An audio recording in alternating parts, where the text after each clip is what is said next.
Hello, I'm Skylar from InfoWest. Well, let's assume for a second that you spent way more money than you were willing to admit on a new router and you don't want that hard-earned money to go to waste. In today's tech tip video, I'm going to give you pointers on what you can do to make sure your router lasts a very long time.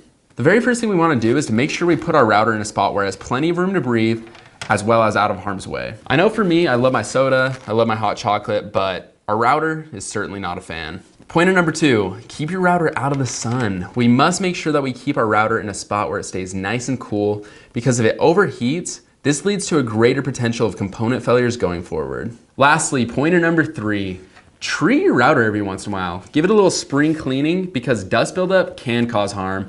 And besides that, who likes living in a dusty house anyway?